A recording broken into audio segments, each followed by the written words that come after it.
بگه که خروز هم کی رامت همین مالی را بزا عبدالله بخی میشه شرمنده اون کردی عبدالله بخی این سنگا اوس فیروز بیا کی عبدالله را کشتن عبدالله را کشتن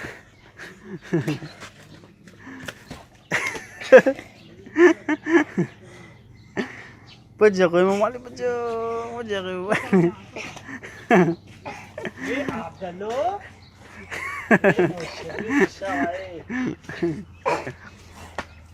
بکشش سیاه بود خورده را زده بکشش تمام بس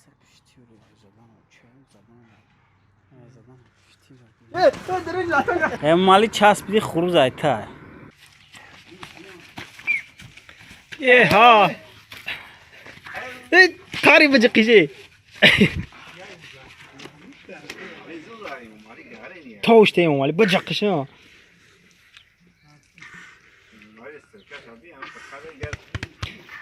نازو تپ کنه که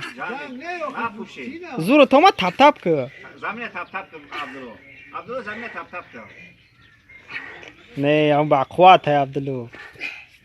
عبدالله بخی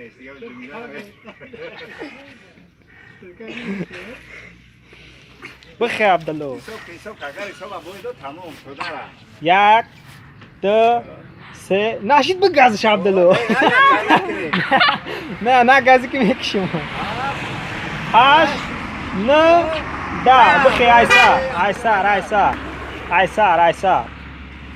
بخی درونی غور نارین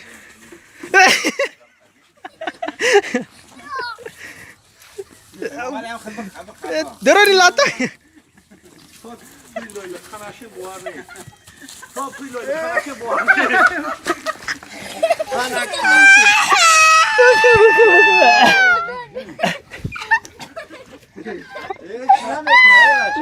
جواز میره سرشمش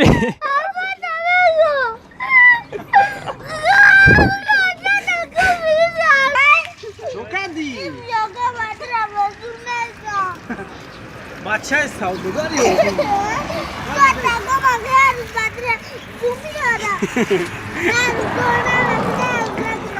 دام چیت کار بکنم عبدالله سر تنها میشی تو وقتی مرا با دیامون کماتی مگم